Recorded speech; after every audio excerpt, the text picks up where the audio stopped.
You can now say the resurgent Arkansas Razorbacks under Brett Bielema. We had a great time out there about 6 or 7 weeks ago, and you could feel the tide turning, so to speak, and it finally did with a shutout over LSU. And Coach Bielema joins us. Coach, first of all, congratulations. I know you've been expecting and anticipating a breakthrough. It had to feel pretty good to finally see it come to fruition. Yeah, thank you, Paul. It was good, I think, for a lot of people, but more importantly, our fans. I think they've obviously been through a lot, and we could see it coming, but I don't know if they saw it coming the whole way, and to get a big one at home was really rewarding. Yeah, and I know that that has to be tough, Coach, because I mean you've done such a nice job of changing the culture and directing this program in a very positive fashion. But without that conference win, it seemed like some were still saying, okay, let's wait and see. So I know it feels good, but do you think it will? Well, maybe the better question is, what will it mean to you? I guess you'll find out tomorrow night, huh? Yeah, I'm excited. I think I've been doing this a while now, and the part that as a head coach, in my opinion, you very seldom get surprised. At least in my belief and what I try to ingrain in our players daily is you kind of reap the rewards that you sow, and our guys have been working very hard. Their football IQ has jumped so much. Their care factor is off the charts. We came up short a little bit. It pains me to see those college football playoff rankings and to know we were right there with the top four, two of the top four at least. And but I knew it was coming. I knew it. I think our staff knew it. I think our players knew it. But when you're a fan or if you're a journalist or someone that covers us, you probably just sit there and say, oh, yeah, well, until you do it. Well, now it's there, and hopefully it's not going to stop just there. Yeah, and you just didn't do it. I mean, it was a dominating performance against a ball club that a week previously had taken what's now the #1 team into overtime. So I'm sure that feels good. There's no time to celebrate. I don't need to tell you. This is there's no league like this. That's a cliche, and we say it every week, but it's also true. And let's talk about Ole Miss, because this is a program that is not quite there. I mean, they're in the mix. But they need a win tomorrow night, tomorrow afternoon, pretty badly. So let's focus on that game and what you see. Yeah, Paul. I think the thing that was lost last week was we shut out the number 17 team in the country. But in the SEC West, it's kind of ho hum. What have you done lately? And enrolls number 8. The one thing I think that's awesome, a byproduct of being in this league, is our kids are unfazed by anything. They, 8 this week. It's been 4 in the past, 1 in the past, 2 in the past. It's just the next team on our schedule. There really isn't any big eyes, and I think that speaks volumes for our kids. Ole Miss is a very, very talented football team. Obviously, it had lost 2 there to some proven ground games. LSU, who we gave up 32 to them last week, but they ran all over Ole Miss, and with the flip side of that, Auburn ran the ball a little bit different than we do, but they were able to effectively run it. So we've looked at those games in particular. Their defense is just opportunistic. They play very, very hard. They play a lot of people. And in the kicking game, especially if there's some adverse weather tomorrow, becomes very, very important.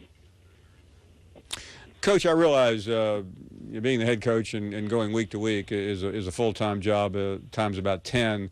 But the secondary conversation going on around the country, the college football playoff is certainly topic number 1 nationally, and I'm just curious. You've played all these clubs now in the SEC West. I mean, you would certainly, if you weren't coaching, you'd be in Bristol or New York commentating right now, because without getting you sidetracked, I would like some of your general thoughts as you. I'm not sure you watch it, but as you hear about this every week, knowing the league, this is your league, and you're not that far from anyone, as you mentioned a few minutes ago.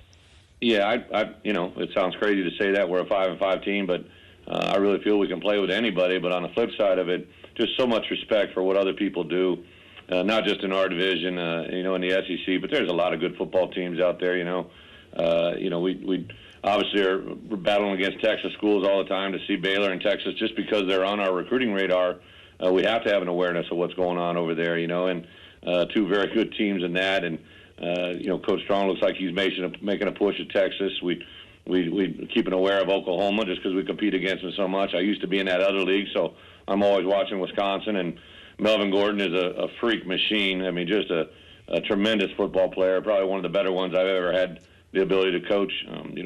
One thing that gets lost in the shuffle, he was actually committed to another Big Ten school before he changed his mind and came back to Wisconsin. So history could have been rewritten somewhere else. But a lot of respect. I tell you what I do think is awesome, Paul, is our athletic director, Jeff Long, is the chair of that committee. And I can tell you, man, those people are putting in some time. I don't think they had any idea to the extent, especially as a chair, to know every game, home or away, point total, the differential, in loss and win. It's just, I think you got a committee there that's doing an unbelievable job of trying to maintain balance. Coach, I realize he is your boss, and I'm not trying to expose any confidential conversations, but have there been times this year when you have a spare moment, whether on a plane or standing around waiting for something to go, where he said, hey, what do you think about this club or that club? Not really. I mean that in all sincerity, Paul. When he first got the appointment, I offered up anything to help with, or our use of our facilities, do anything, and he kind of said, Brett, I've taken this role with the defining moment that we would be impartial. He obviously can't say anything about us if we were in a conversation, but not really. I've just asked him a few times. I know a couple people on the committee. My old boss, Coach Alvarez, is on there, so I'm sure that's led to some interesting conversations. But nothing more than just we went, one of our distinguished alumni, we gave him a little bit of a birthday gift today, so I got to spend about 5 minutes with Jeff, but I really haven't been able to spend much time with him at all. Yeah, I mean, you've taken the tough questions as a football coach, but what he goes through every Tuesday night on ESPN, I'm not sure what that's comparable to, because he is certainly in the firing line. I do want to ask you, though, because you talked about the other league, and everyone knows you were the head coach of Wisconsin and the Rose Bowls that you went to in 3 consecutive years. But it may come down to a conversation between the SEC with Mississippi State and of course Ohio State, and I realize you have better things to do than to end up in a controversy with the Big Ten. But is there, for those of us who analyze this every week, is there some guidance on how to try to frame that league versus the league you currently swim in every week? I don't. I obviously knew a lot about that league. I've been out of it 2 years. Got a lot of buddies in there that are still competing. It was fun for me. LSU played Wisconsin earlier in the year, and LSU was able to win that game. And then to watch my old team on film this past 2 weeks ago, and the game plan against them and use Wisconsin, and to know that player was kind of cool. And then obviously to shut them out and beat them thoroughly, to just know there's a difference there, and I'm excited about where our program is. But you look at some head-to-head stuff, I think the truth comes to the top, especially about some marquee games. I want to close by talking about your physical appearance. I know you have grown this beard in honor and deference to Commissioner Slive, someone all of us respect and love at this network, and for me personally for so many years knowing him. Talk a little bit about that, because I know it's important to you, and people who don't know what you're doing may look at you and go, what happened to this guy? Did he forget to shave today? The first week we let it go, we were actually in a bye week, so I was in about 30 high schools during the week. You felt you had to explain yourself every time you went in there. But I got a text last week from Commissioner Salive after the win to just congratulate me on the first win, and said that it was kind of cool for him to be sitting at home and see so much facial hair. So my dad is also, Paul, a former prostate cancer survivor. So anytime you can bring awareness, the great thing about our cause, early in the year we brought attention to ALS. We have 2 families in this weekend that have been stricken by that disease, and I think if we can bring awareness to a fight and a battle that's bigger than football, just I think it's something we should do, and that's definitely happened. And Commissioner Slive, because of his prominence and because of who he is, can bring attention to a disease that unfortunately affects too many people. And if we can find something that makes everybody feel better, I think that would be well worth it in the end.